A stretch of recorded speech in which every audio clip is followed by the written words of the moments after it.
Shalakaya Chakshurunmiritamena Tasmai Sri Gurave Namaha. Namo Namo Aniruddhaya Hishikesha Indriyatmane Namaha Paramahamsaya Purnaya Nivritatmane Swarga Pavarga Dwaraya Nityam Suchi Sade Namah Namah Hiranyaviryaya Chaturhotraya Tantave. Hare Krishna Krishna Krishna Hare Hare Hare Ram, Ram Ram, Hare Hare.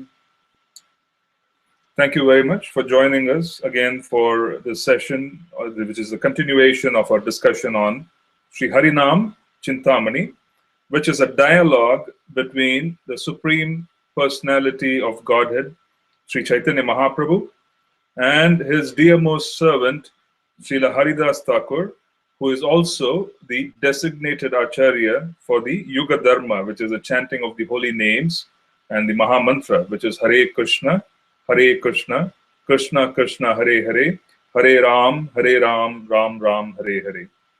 So, until now, we have been covering the topic of offenses. And the purpose of our discussing offenses whilst chanting the holy names is to take on the understanding that we are pure intrinsically. We are pure intrinsically.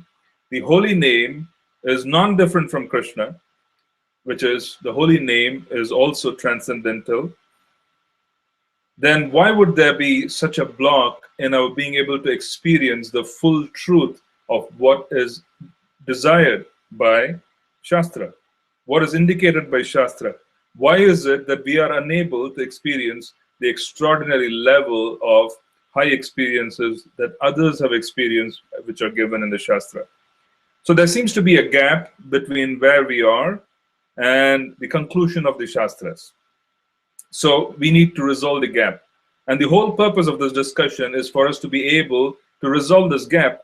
And our discussion is focused on the holy names purely because there's really a whole process. The whole process, the sadhana, is to chant the holy names. Even if you're engaging in deity worship, you're chanting the holy names. You engage in the reading of Srimad Bhagavatam, which is a glorification of the holy names. If you are going to engage in service, you're going to facilitate the chanting of the holy names. Okay? If you're engaging in honoring Bhagavat Prasada, it is meant for the purpose of enhancing our ability to taste the holy names. So if so much is revolving around the chanting process, because the chanting process is not only the process, it is also the goal. It is both the sadhana and the sadhya, which is quite unusual. This is not the case with other processes of liberation. Okay? In other words, this is not the case with other processes of following dharma. In Treta Yuga, there were fire sacrifices. In Satya Yuga, there was meditation. Right? Dwapara Yuga, deity worship. So there seems to be a distinction between the process and the ultimate goal of attaining the love of Godhead. Okay, there's a distinction, and then the process has to end, and then the goal is to be relished. Here, there is no end to the process because the process transforms itself into the goal. The ultimate stage, one who is chanting, will pass through all the different stages which have been delineated in the Shastras and reach the position of being able to relish the holy names in when one is completely situated in prema, which is love. We spoke about it in the early classes as to how do you define prema, because without understanding the goal of life, engaging in any activity is meaningless. How do you define prema? Prema, the love, is the quality that one would have if one were to be a Vrajavasi who is a part of Krishna's entourage. Just try to reflect on how much love would Mother Yashoda or Nanda Maharaj have while calling upon the name of Krishna. Reflect on the amount of affection his friends would have when they call upon his name. We read about it in various different depictions that sometimes Krishna slips away in the middle of the day. He goes to meet Srimati Radharani, and all his cowherd boyfriends, they become completely bewildered and they start losing their consciousness because they cannot bear separation from him. And then it becomes the duty of Balaram to pacify them. It is Balaram who gives them company, distracts them, and pacifies them. He knows where Krishna has gone. Krishna has gone to engage in more confidential pastimes. And Balaram pacifies all the cowherd boyfriends of Krishna. So the point which you're trying to make here is that if there is such intense love, where one feels such intense separation that even for a moment's separation, they lose their consciousness, then that is love. It is not unusual to understand the transcendental process of prema, where the object of love is Krishna. One also has to approach the topic by understanding what is mundane love, right?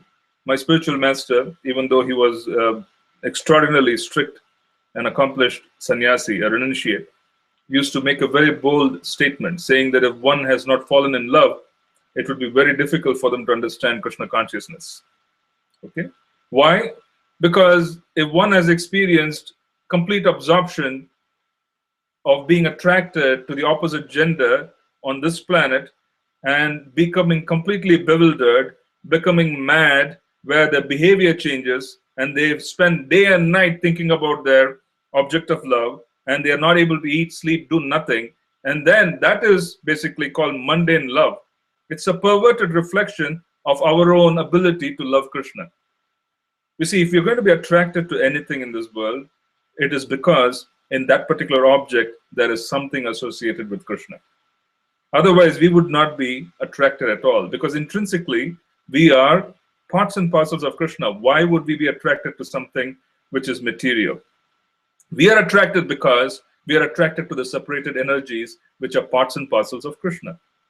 We get attracted. Or if someone is very beautiful, Krishna is most beautiful because they qualify and carry the quality of beauty which is a part of Krishna. We get attracted. If someone is extraordinarily powerful, Krishna is the most powerful. We get attracted to someone who is very powerful because they carry a separated energy in a very minute form of what Krishna has in his opulences. If someone is completely renounced, we are attracted to renunciation as well, isn't it? We also get attracted to renunciation. And why do we get attracted to renunciation? We get attracted to renunciation because Krishna is the greatest renunciate. So if there is any quality in this world which is separated and we get attracted, it is purely because Krishna originally possesses those qualities in abundance, and we are actually attracted to those qualities of Krishna, but then it takes on a mundane presence in our lives. So this is the consequence of becoming attracted. So there is really, the idea is that once we begin chanting and we reach the point of being able to develop our internal identity, when we are able to develop an identity, an eternal identity, which is associated with Krishna, when we understand who we are, we understand who is Krishna, we understand the very specific relationship, and we engage in such relationship, at that point in time, chanting is no longer a chore. It is no longer a situation where it is too cumbersome. It is no longer that, oh, I have to finish it. Oh, I've taken a vow, so I have to finish it. It's no longer burdensome. It is no longer a situation where someone has to force us. Someone who has developed higher emotions would be able to adjust their life purely for the purpose of being able to chant. For this, we have to understand what is Kapatya, and we also have to understand what is Nishkapatya. What is Kapatya Bhakti? It is Bhakti with duplicity. What is Nishkapatya Bhakti? It is Bhakti with zero duplicity. And how does this occur? It occurs in two ways, where there is Kapatya or Kapata, Kripa, and then there is Nishkapata Kripa. There are two situations. Okay? For this, we have to understand the behavior of elevated Vaishnavas to understand what is duplicity. Why is it that we are unable to move forward? Why is it that we hear so many wonderful things class after class? We practically have attended hundreds of classes from different sadhus with different levels of realization, and then we come across such high potency, but yet we do not develop the tendency to be able to reach there. Why? This question has to be asked. We have to ask this question as to why is it that I am not able to experience what the sadhus are talking about? Okay, and here's where we have to understand this through the behavior of the Parama Vaishnav. The Parama Vaishnav, Vaishnavanam Yata Shambhu, is Lord Shiva. Why is he the Param Vaishnav? He is the Param Vaishnava, the greatest Vaishnava, because he has no envy. He is not envious. He is completely free from duplicity. We call him Bholenath. Why do we call him that way? He is completely free from duplicity. He takes on the same qualities as Balaram. Completely free. Balaram's depiction is also that he is completely straightforward. He is very straightforward, Balaram. Shiva, Lord Shiva, the servant of Balaram, is also extraordinarily straightforward. No enviousness. There is no enviousness. What is enviousness? Enviousness is the quality of being calculative. The moment someone appears before us, calculations run in our mind. This person is such and such. He has this past. He does this. He does not do this. Or she does this. She does not do that. And then there is this particular opinion that we have of this person, which is in our heart. And in that particular opinion will be very different from what we speak of. This is duplicity. We speak things which we don't mean. We might praise someone, but we don't mean to praise someone. We might say that someone's dress is very beautiful, but internally we might think that we might never want to wear what the other person is wearing. We might praise someone for their ability to sing, but internally we might think that this person should stop singing. It's horrible. Okay, this is duplicity. Why? Because there's a lot of envy and there's a lot of calculation that goes on in our minds when we come in touch with others. These calculations are a part of our existence during the day in corporate culture. There's constant calculation. Oh, this person is like this and that person is like that, and I have to behave in this manner, I have to pose in this manner, I have to posture. And most of what we do has nothing to do with our dialogue which is going on in our hearts. Our internal dialogue during our external posture is very different. It has no consequence, no connection whatsoever.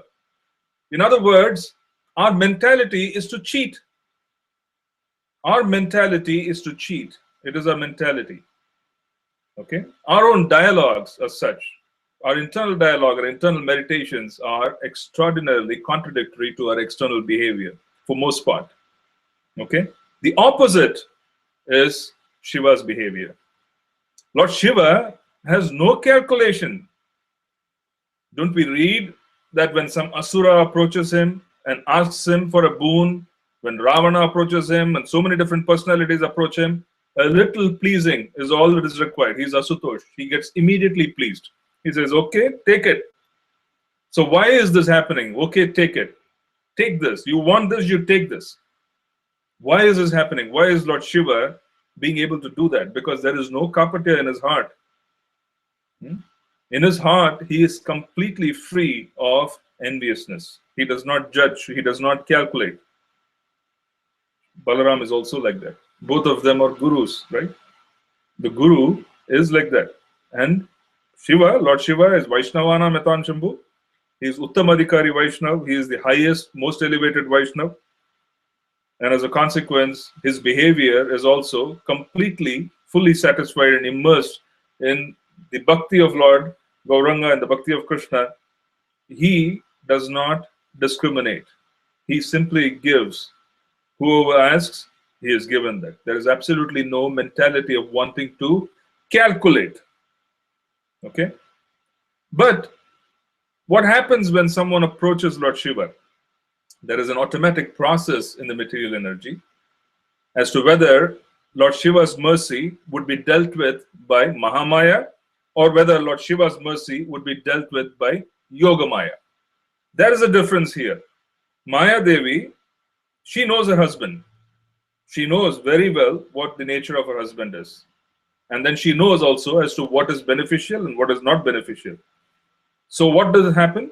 When someone comes and approaches Lord Shiva, worships him for many, many years, or even for a short while, as according to their desires, they get their desires fulfilled.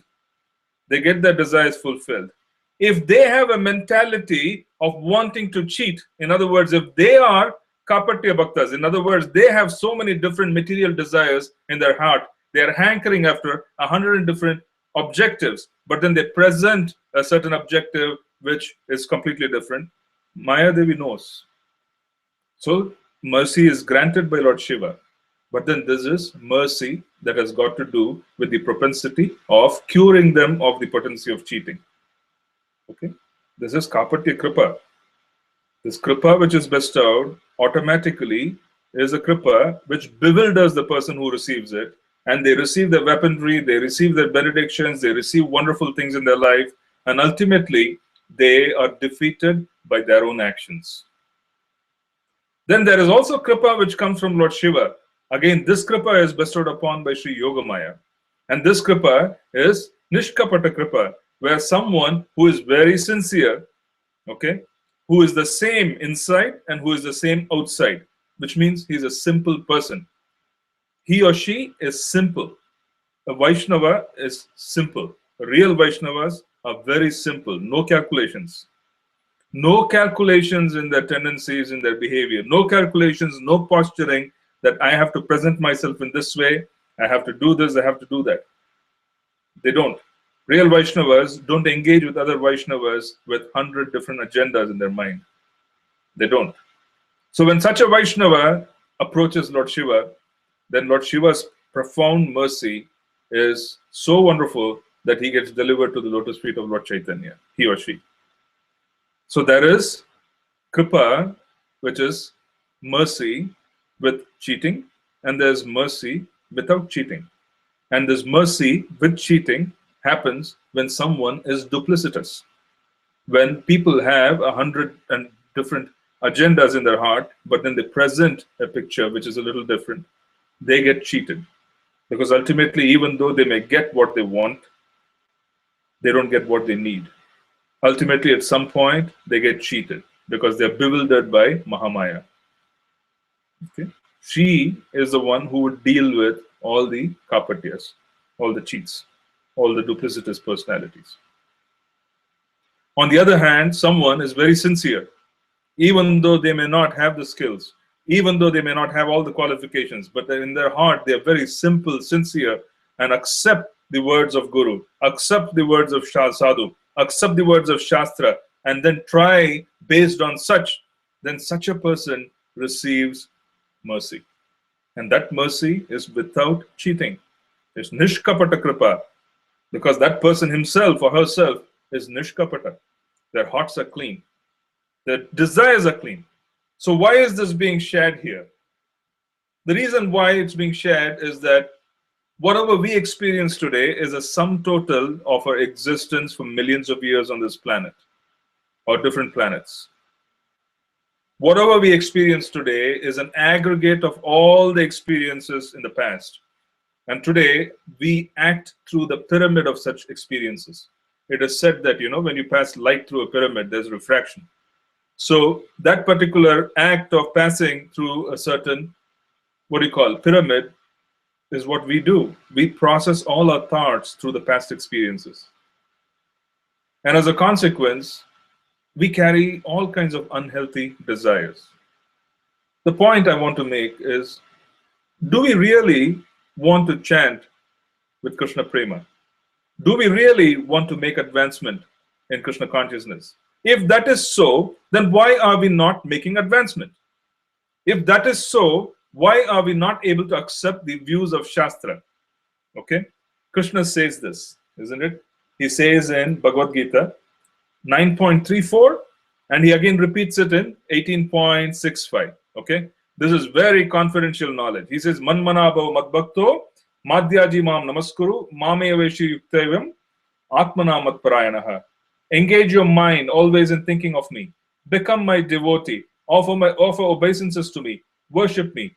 Become completely absorbed in me. Surely you will come to me.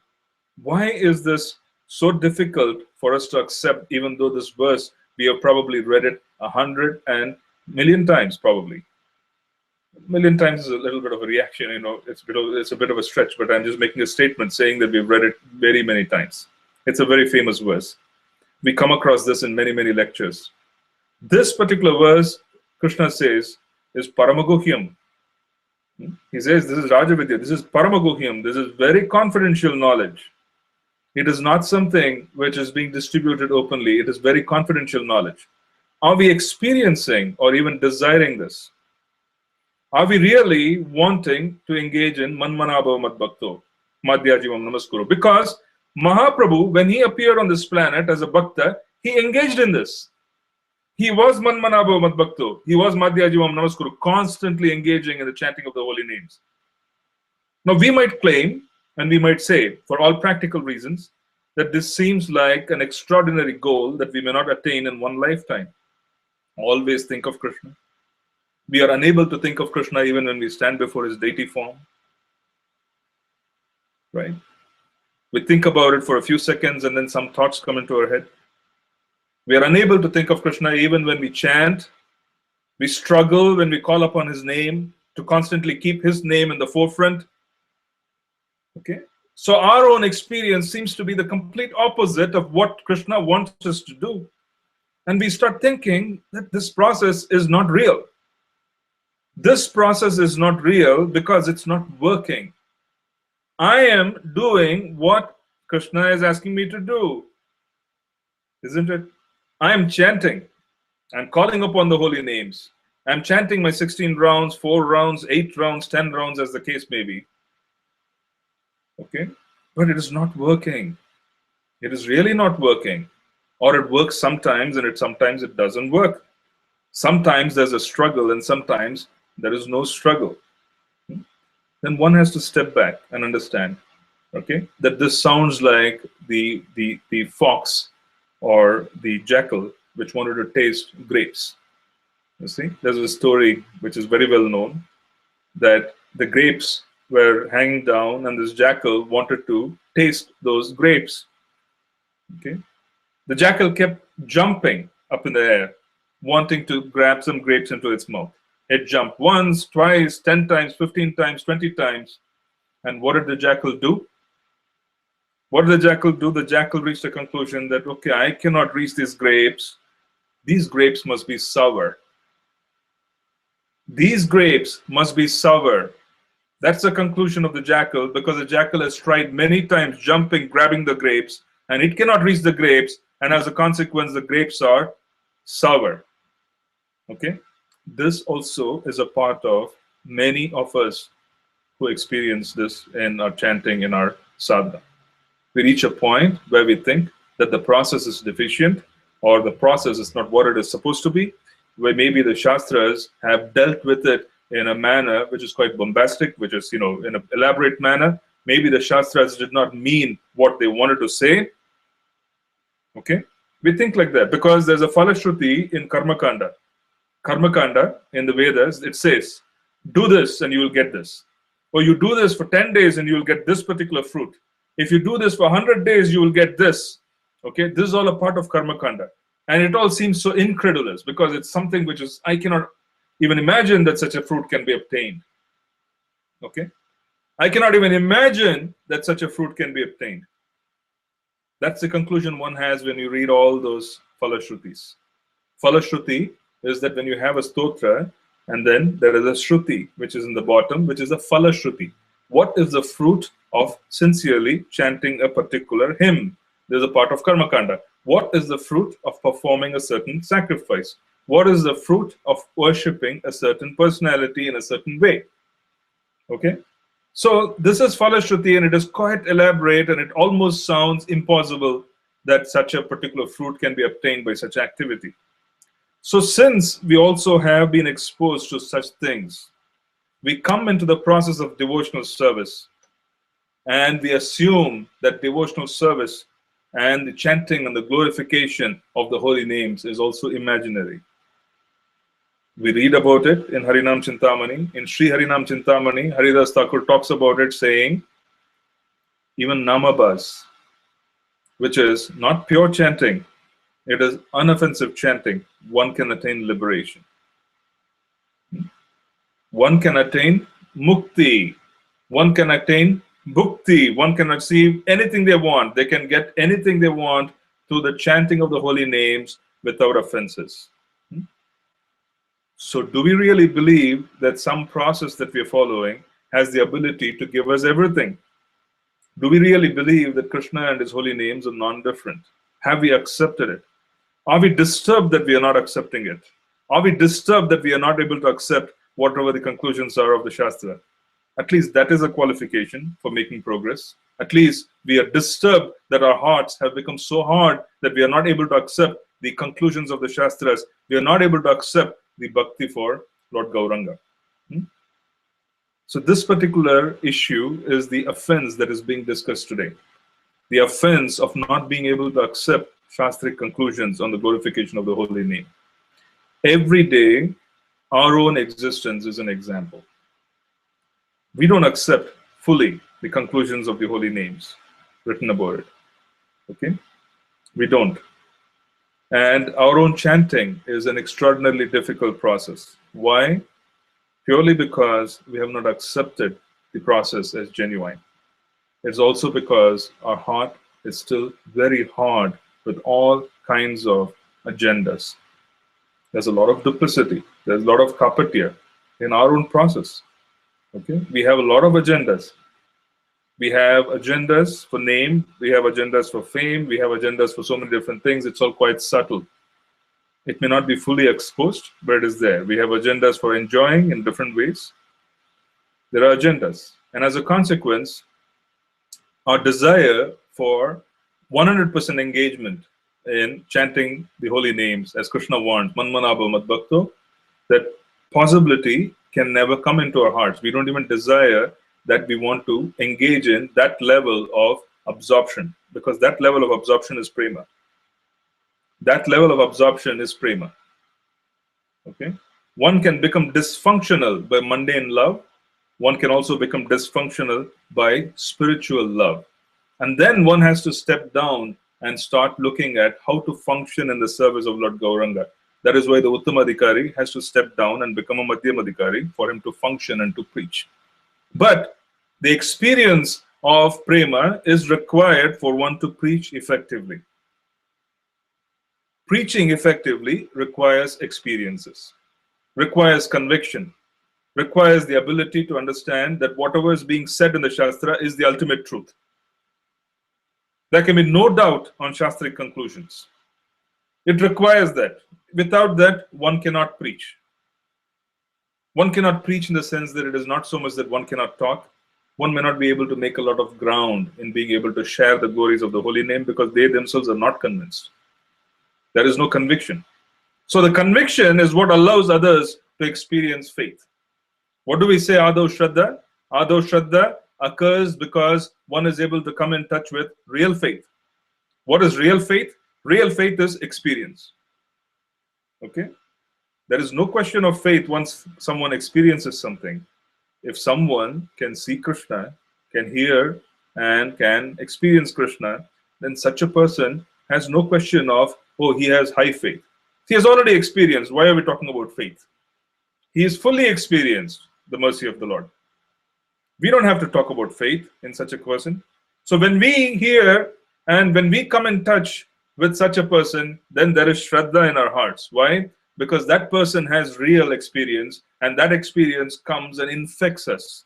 If someone has extraordinary love for Mahaprabhu, then when you come in touch with such a person, or we come in touch with such a person, we automatically develop such affection for Mahaprabhu. For Chaitanya Mahaprabhu, we develop that affection. And then when we develop such affection for Mahaprabhu, everything else falls in place. Because the process that he has given will automatically come in place because we begin loving him. When we love Mahaprabhu, we will start following in his footsteps. And the following in the footsteps of those who are sincere followers of Mahaprabhu. It is said in Chaitanya Charitamrita, in Gaur Leela, there was this extraordinary Pandit by name Sri Devanand Pandit. And this Devanand Pandita, he was quite austere. He was a very sincere Brahmana. He was very sincere, he was austere. But his background was from the impersonal school. His background was from the school where he quite did not believe in the conclusions of bhakti. He believed in the power of Srimad Bhagavatam. He used to read Srimad Bhagavatam every day. He used to speak on Srimad Bhagavatam every day. But he did not believe in the process of devotional service fully. He was more in terms of a Jnani Bhakta. He was more in terms of wanting to attain liberation. So he believed in the Bhagavatam, he respected it, but at the same time, he did not accept the conclusion of the Srimad Bhagavatam, which is pure devotional service. So one day, this exalted personality, Srivas Pandit Prabhu, Srivas Pandit is one of the Panchatattva, and he is Sri Narad Muni. So he is exalted. He was attending the Srimad Bhagavatam class given by Sri Devanand Pandit Prabhu. And he was attending the Srimad Bhagavatam class, and Sri Devanand Pandit Prabhu was discoursing, and he was talking about some extraordinarily delightful subjects which were given in Srimad Bhagavatam in some verses. Srivas Pandit Prabhu began experiencing emotions. He began experiencing certain wonderful, highly elevated emotions which are qualified by Shastra. And the moment the students of Devanand Pandit Prabhu saw that Srivas Pandit Prabhu was experiencing emotions, their own hard-heartedness forced them to throw Srivas Pandit away from the assembly. When Mahaprabhu heard this, he became extraordinarily angry. And he said, let me go to this Devanand Pandit. I will tear this whole place down. I will just eliminate everybody there. But why do you read Srimad Bhagavatam without reaching the conclusion? Okay? Why do you read Srimad Bhagavatam, which is the conclusion, which is the essence of all scriptures? Why do you read that without understanding the essence? And then why did you allow your students to behave in this manner? He was held responsible by Mahaprabhu. Sri Chaitanya Mahaprabhu held Devanand Pandit Prabhu responsible for the behavior of his students, the subordinates, because he was the head, right? He will be held responsible. Leadership is not a joke. It will be taken very seriously if people who are following a certain person behave or misbehave in a certain way. Okay? Because the leader will be held responsible for the action of the followers. Okay? Mahaprabhu took it very seriously. And then, fortunately, Sri Devanand Pandit Prabhu received mercy. Okay? He received mercy due to the intervention of other devotees. And as a consequence of the intervention of Sri Vakreshwar Pandit, because fortunately Sri Vakreshwar Pandit, who is a close associate of Sri Mahaprabhu, he happened to stay with Devanand Pandit. And Sri Devanand Pandit served him. And by serving such a close associate, this close associate blessed him, and Sri Devanand Pandit developed Gaur Bhakti. Sri Devanand Pandit developed Gaur Bhakti because Sri Vakreshwar Pandit empowered him and blessed him. Because he developed Chaitanya Bhakti, automatically his ability to understand the conclusions of Srimad Bhagavatam came upon him immediately. One cannot understand Srimad Bhagavatam without the help of Lord Chaitanya. It cannot happen. Because one requires Krishna Prema to understand Srimad Bhagavatam fully, to experience Srimad Bhagavatam. And Krishna Prema is the sole repository of Krishna Prema is Sri Chaitanya Mahaprabhu. Without the help of Gaura Bhakti, without the help of worshipping Lord Chaitanya, one cannot reach any conclusions and experience Srimad Bhagavatam. One cannot. Because without Prema Bhakti, one cannot experience Bhagavatam, and Krishna Prema is given only by Sri Chaitanya Mahaprabhu in all these incarnations. Okay? Only he has Krishna Prema. That is a special potency and the extraordinary opportunity that we all have come upon. Okay? So to reach a conclusion about scriptures and not being able to fully accept the scriptures as they are, and to deride them and to think that the potency of the holy names are imaginary is itself a great offense. Why does this occur? This occurs because there's Vaishnava Aparad. We deny the existence of the very special souls who have taken complete shelter of Krishna. Denying the existence? Enviousness. And as a consequence, there's Aparad. Okay. Number two, as long as we have Vaishnava Aparad at the forefront, we can never take shelter of Krishna. As a consequence, we accept and think that Krishna and the other personalities, like the servants of Krishna, are on the same level. It's a distorted understanding. Because we have a distorted understanding and we have offended the Vaishnavas, we will also offend our own Guru. The Shiksha and Diksha Gurus will also be offended because we have developed this offensive attitude. And the offense of the Guru would uproot faith. It will immediately go away. Faith is given by Guru. It will go away. And the moment faith goes away, we start disrespecting revealed scripture. Because we don't believe revealed scriptures, because there is no faith.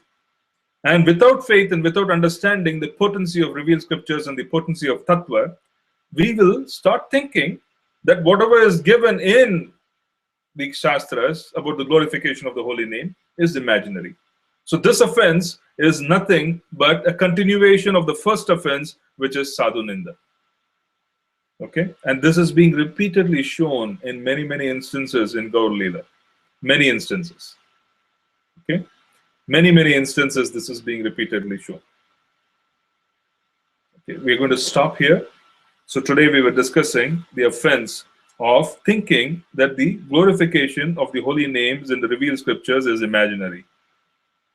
This offense comes from our idea or attitude of being cheaters. Since we have this attitude of being duplicitous, and since we are not simple and we are very calculative in everything we do, because we have been trained by material energy to be so calculative, we constantly calculate, okay? Constantly calculate. And since we cannot accept things very simply into our hearts, we also judge Shastric conclusions in the same manner. So we gave the example of Lord Shiva, who is Param Vaishnav. What is his behavior? Completely free of enviousness, no calculation whatsoever. We gave his example. Why is he Param Vaishnav? He is completely free of envy, no enviousness. What is his mercy? He gives mercy. That mercy can either get us fruits which are material, which are given by Sri Mahamaya, or the fruits can be given by Yoga Maya. And then we can get either Kapata Kripa or Nishkapata Kripa by worshipping Lord Shiva or Lord Shiva's mercy. He himself is completely free of envy, no calculation. He does not calculate, and this quality is so important for us to be able to move forward. Okay? So internally, this quality has to be developed. This internal quality has to be developed. We have to observe our own dialogues. We have to observe our own qualities of what we think of when we meet others. What are we thinking of when we are in the surroundings of Vaishnavas? What are we thinking of while we are chanting? What are we thinking of when we are not chanting and not in the presence of Vaishnavas?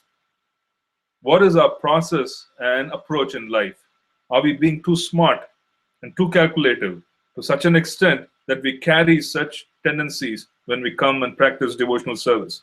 If that is so, the same calculative mentality and the same approach would come into even everything that is associated with Krishna. And that becomes a great liability. Okay? So I'm going to stop here, and I already have a couple of questions from Kirtida Mataji. Let me try and see what I can answer. How can Mahamaya or Yogamaya control Shiva's mercy? They both are subordinate to him.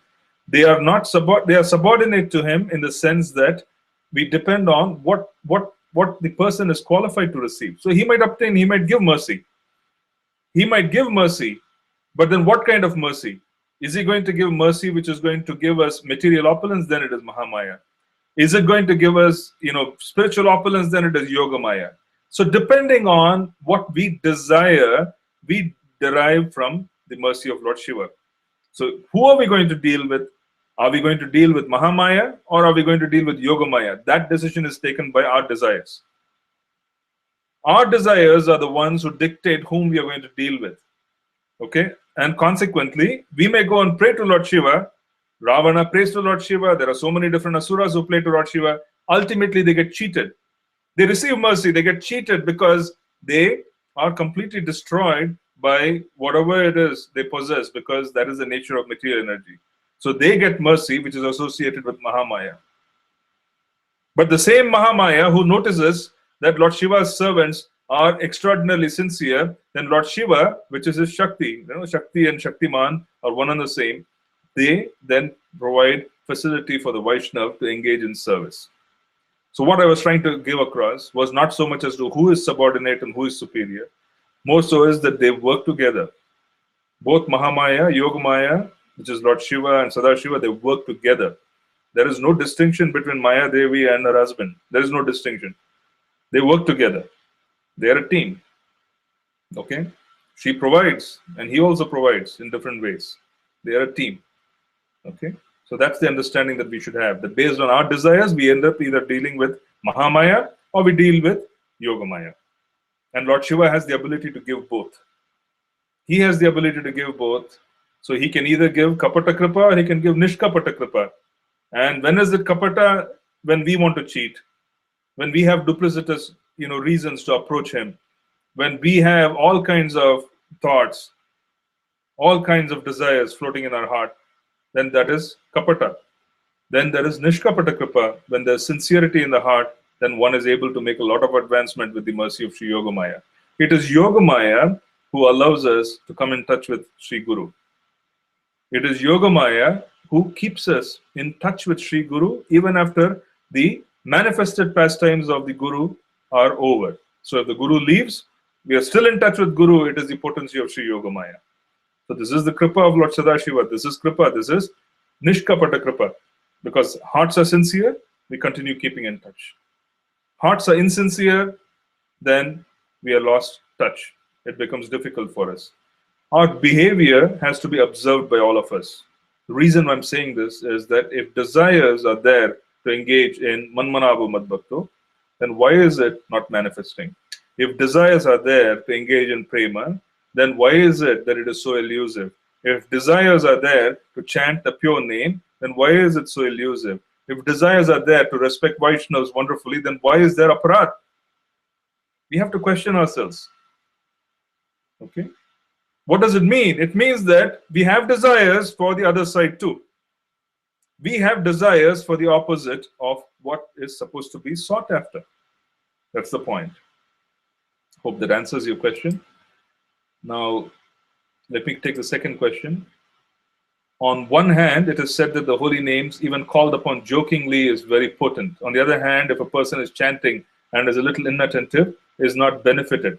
Isn't that contradictory? It is not contradictory. It is very potent jokingly. Okay? But then what is the adhikar of the one who is chanting inattentively? The person who is calling jokingly is someone who has not received information. Thus, he or she is in ignorance. They have not received adhikar for Shuddha Bhakti. But on the other hand, we approach Guru. We take one initiation, we take second initiation, we know the Archa Vigraha, we are exposed to Shastra, we are exposed to sadhus, we are exposed to Guru, we receive all kinds of potency, mercy, empowerment, and then yet we do not go full length. That is the reason why it is considered to be problematic. It is a question of a child making a mistake. Okay, child can make a mistake. But then if an adult makes a mistake, it is to be noted. Even if you judge mundane law, if you judge, they say that if murder, for example, killing of a person, which is the ultimate problem, or most severe crime. If the most severe crime of killing of a person is done accidentally, they view it as manslaughter, right? If it is premeditated, it is viewed as third-degree murder. So even mundane law distinguishes the innocence of the person while committing the crime. Why would divine law be deficient? Divine law is even more potent and even more stringent than mundane law because they can be very exacting. The Lord who is within our heart knows exactly what is going on. He knows us in and out. So why would it not be stringent? As a consequence, if we have received a tremendous amount of information, if you have received a tremendous amount of mercy, if you've gotten all kinds of opportunity, why are we still not doing what we are supposed to do? Then the consequences are bad. So for instance, someone who is a second initiated person, who is a Brahmana, their committing of an offense, aparad, is far, far more profound and seriously taken than someone who is a first initiated bhakta, or so first initiated person. Why? Because the other person who is initiated twice has received more mercy, more kripa. So that's the reason why there has to be judgment based on qualification. And as a consequence, someone might jokingly shout the holy names. For jokingly shouting the holy names, it is extraordinarily beneficial, and the person is granted liberation because they get on the path of liberation. We talk about, the Islamic personalities calling out haram. By calling out Ram in haram, which is fascinating, it's an interesting arrangement of karmic reactions where they can call haram, and immediately their process begins for them to become, kind of move towards, higher levels. Okay, but can we be judged in the same way? No, we will not be judged in the same way, because we have received a lot more information, we have received a lot more help, we have received all kinds of mercy has been given to us. So we will be held to higher exacting standards. So that is something that we really need to understand. So the summary of today's class is that take notes of what's going on in our hearts. Please take notes. Observe our thinking process during the day. Observe the dialogue that goes on. For most part, it's negative. Observe our desires in the company of Vaishnavas. Observe our desires while chanting. Observe it. Take some time. Do this as an exercise, as painful as it may seem. And then observe and take notes and see what we're thinking and what we're not thinking, and so on and so forth. Okay. Observe and see whether we are ready to accept the conclusion of the Shastras. Read Manmanava Madhbhakto, read 9.34, read 18.65, and see whether we are interested. Just observe that. Because if we are not interested, then we'll have to start thinking about how we can become interested. Then we'll have to start thinking about how to set up goals. Okay, this extraordinary objective of Manmanava Madhbhakto, which Mahaprabhu observed. He came as a devotee and he demonstrated. Okay, he was constantly thinking about Krishna. It is a goal. It is the goal. It is an extraordinary goal accepted. If we cannot do that, then we have to think about how we can do that. Okay, so at least reflect on it. Say, I cannot do that. I'm helpless. That is very important. Now, let me see. One more question has come from Vilasmaji Mataji. What does remembering Krishna, when Krishna says remembering me, does it mean engaging ourselves in one of the 9 processes of devotional service? Does it differ from one stage to another stage, like from Anartha Nivritti, Nishta, Ruchi? Well, the first question first, what does Krishna say? It's okay, I got the question. What does Krishna say when he says remembering him? Okay, remembering him is essentially the point of us being able to reach the point of understanding who we are in identity with him. Do we have difficulty in remembering our children? Do we have any difficulty in understanding our relationship with those whom we are family members? We don't. Okay? Then what is our difficulty with Krishna? Our real difficulty with Krishna is we do not know who he is in our lives. We really have no clear idea of who we are in relationship to him. That is our challenge. Okay? That's the reason why remembering him at all times becomes difficult. So if there is extraordinary love, then remembering him is easy. Now comes the second part of your question. Engaging ourselves in 9 processes of devotional service? Yes, Smaranam ultimately is a function of proper Shravanam and Kirtanam. If there is proper Shravanam, hearing, and then there's proper Kirtan, then Smaranam occurs. Okay, so Smaranam is a very advanced stage. Okay? It is a very advanced stage, Smaranam. Smaranam is not an ordinary stage. That's why the point Krishna says, remember me. Remembering him is not ordinary because the kirtan has to be perfect. And what do we mean by kirtan? Kirtan means for us to be able to chant and glorify him nicely. What do we mean by Shravanam?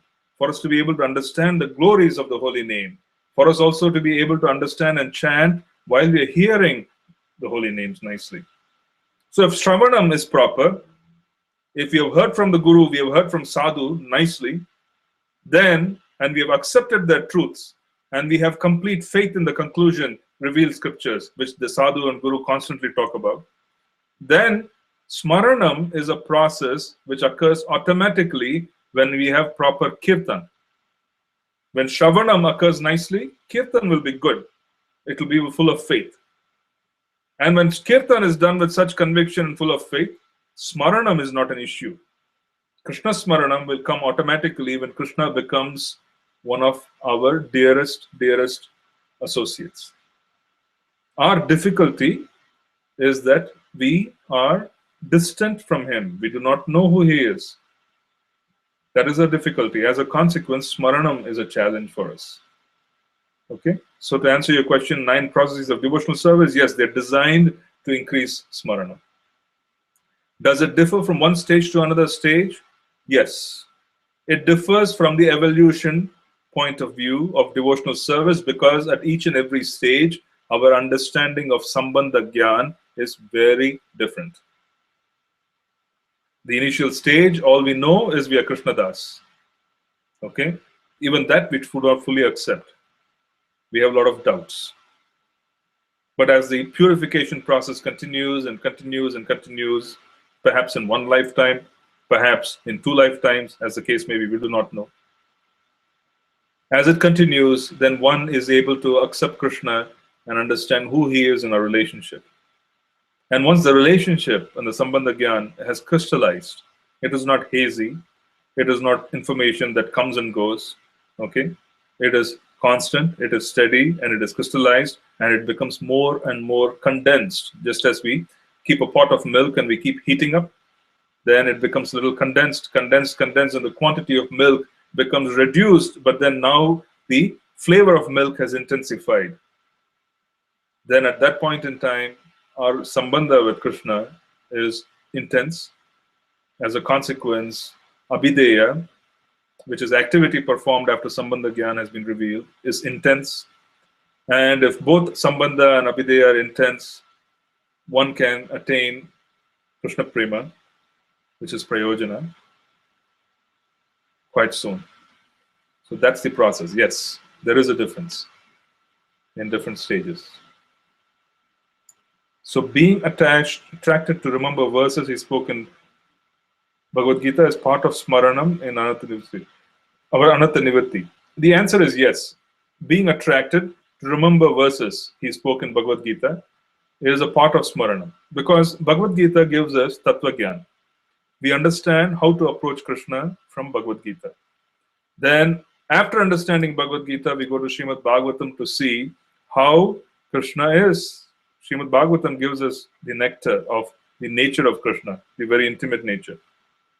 Right? And then we experience Krishna fully. So the answer is yes.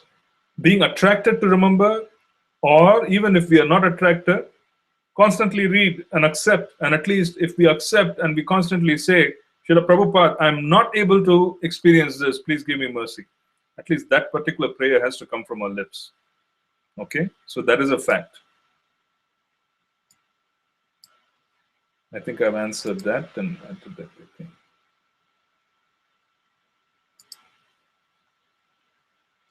And yes, Mother Kirti, you're welcome. Everybody is welcome. Thank you for your association. I'm also inspired to share because you're all taking the time to come and join us, every week, twice. So because you're inspired, I'm also inspired. So we're helping each other. So I don't see any more questions. I will end today's session. So I will end today's session, and I will also say that let's keep a goal for meditating and attaining the shelter of Lord Chaitanya fully. We have been very fortunate that we have come into his movement. We are most fortunate. Let us not minimize this good fortune. Let us not minimize this good fortune by our own petty struggles, our own petty desires. Okay, each desire could be quite profound for the person who has it. Maybe the struggle is big for the person who has it. But all of this is a distraction for most part if we really are not striving to attain what Krishna wants us to attain or what Gauranga Mahaprabhu has come here to offer. Whatever he has to offer, he has already given it to us. It is just that we are far away from achieving it. So we'll have to be sincere in being able to approach that. Okay? Srila Prabhupada ki jai. Gaur Premanande.